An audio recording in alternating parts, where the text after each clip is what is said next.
Major social networks, including Instagram and Facebook, are failing to remove self-harm and suicide content from their platforms.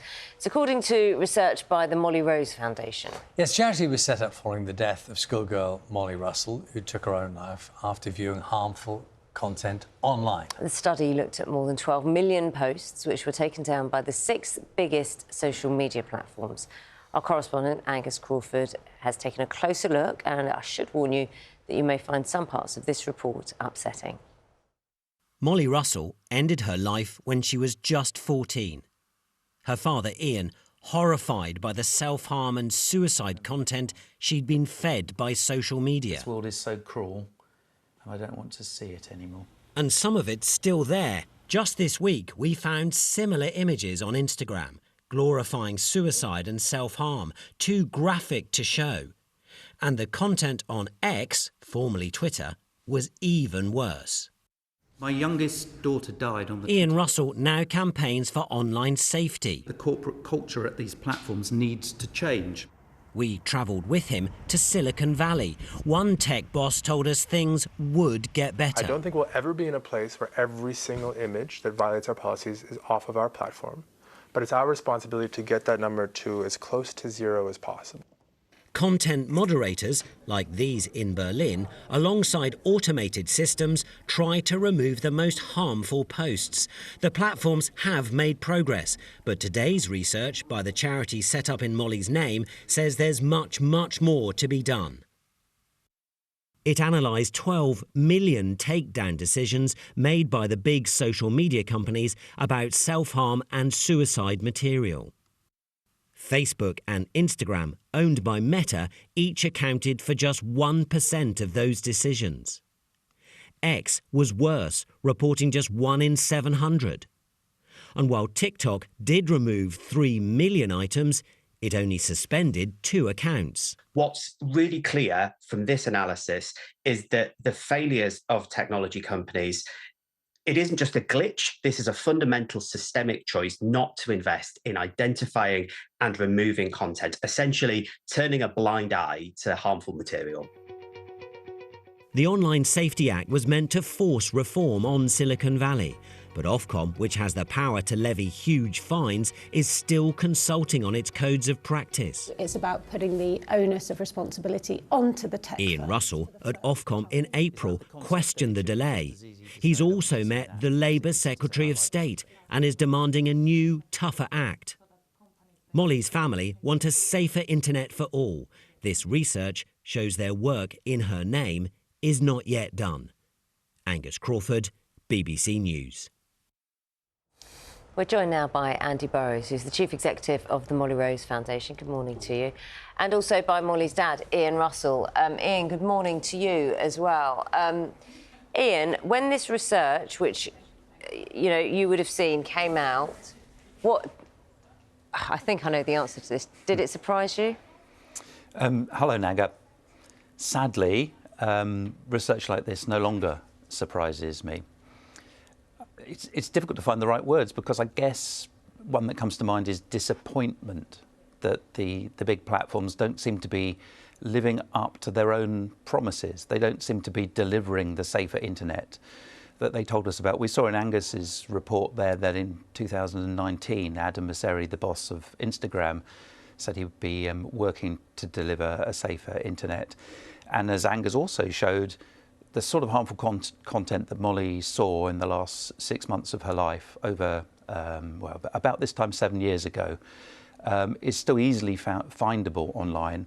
And this research of publicly available data that is only available because of regulation in the EU, but this publicly available data shows that if only 1% of that content, those moderation decisions are being made by Instagram, then quite frankly, not enough is being done to protect children when they're online. Ian, good morning to you. It's Charlie here. I just wonder if you've expressed your frustration and concern about the problems that remain. In amongst the report, are there signs of people who are starting to get it right? Because in a way, that's what we learn from, isn't it? The organisations that are doing something.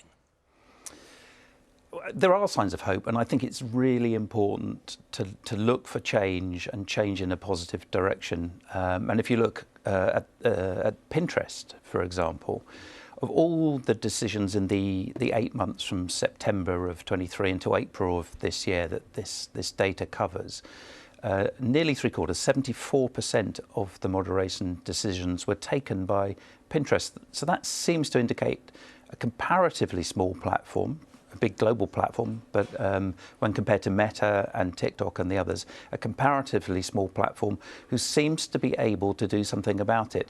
And if Pinterest can do that, you have to ask why the others don't seem to do as well. Andy, do you want to pick up on that thought? Yeah, because it is striking. So 95% of the suicide and self-harm content that's been identified has been picked up by two platforms. So that's Pinterest and TikTok. And then you look at those sites that are really significantly underperforming, really sitting on their hands. So Instagram and Facebook both accounting for about 1% of content that's detected each. X, about 1 in 700. So, you know, really doing next to nothing. And it does really show, I think, this is about investment. This is a choice because the technology is there to detect this. We can see some platforms rolling it out, but in the absence of any incentives, in the absence of data, in the absence of, you know, anything that will make the companies do this, they simply will not do it on a voluntary basis. Do they have the same criteria of... Do all the platforms have the same criteria as to what is harmful content? So all of them will say that content that promotes or glorifies suicide or self-harm violates their community standards and so shouldn't be on the platform. Now, we know that quite routinely, you know, those rules don't tend to be enforced adequately. But this is really the first time that we've been able to, you know, audit millions of their content moderation decisions to then see which platforms actually are doing enough and where those gaps really are. Ian, does this come down to the Online Safety Act needing to go further, in your opinion? I think it does, Naga. The important thing here is that this information has really only come to light because of regulation, in this case European regulation, and it shows that transparency is important because that's the way we really understand the situation in terms of digital safety, digital technologies, and the problems that might come with that.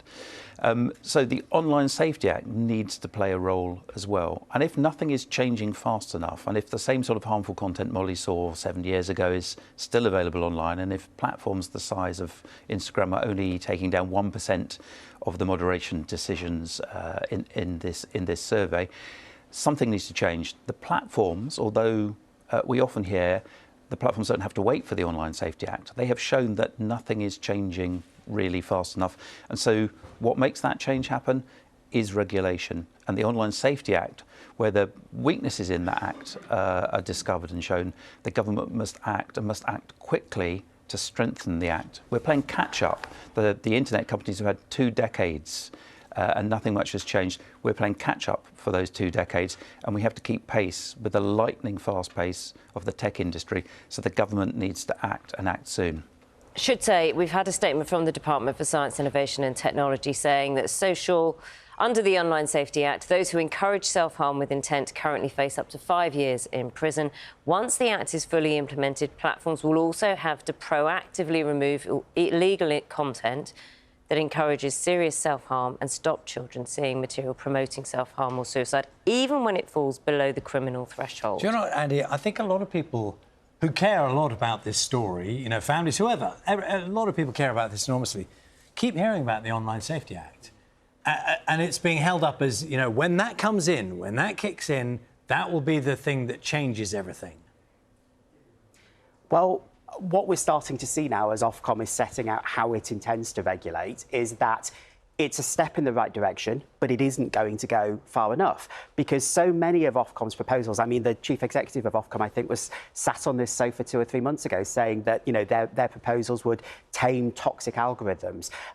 If the platforms are not identifying the harmful content in the first place, and our research today clearly shows that they're not doing enough, then they can't then be taking steps to make sure that that's not being recommended, it's not being algorithmically pushed out to teenagers, as was the case with Molly. So it's a step in the right direction, but we are going to need to see this new government come back and strengthen the regime because we should never forget we're talking here about inherently preventable harm. This is harm that need not happen. We should not be fatalistic about this, but it is going to need another Online Safety Act to make sure that it's bolder and more ambitious. And I suppose, Ian, for you, you know, it must be quite wearying, to say the least, the thought that today, tomorrow, you know, next month, there will still be content out there that can be accessed very easily.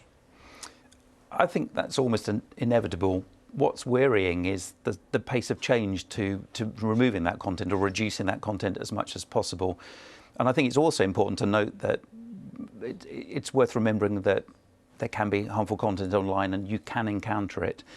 And it's important to remind people that there are places they can go for help and support, and they should seek help and support, and you should talk about harmful content with people you know and trust and be guided towards safer places. So there is hope for the future. We just need to get there faster. Yeah, Ian, thank you so much for your time this morning. Ian Russell. Andy Burrows, Chief Executive of the Molly Rose Foundation. Thank you for your time this morning. Apropos of what Ian was just saying there, if you have been affected by any of the issues raised, there are organisations offering help and support. Look on the BBC Action Line website, search bbc.co.uk/Action Line. Lots of information there.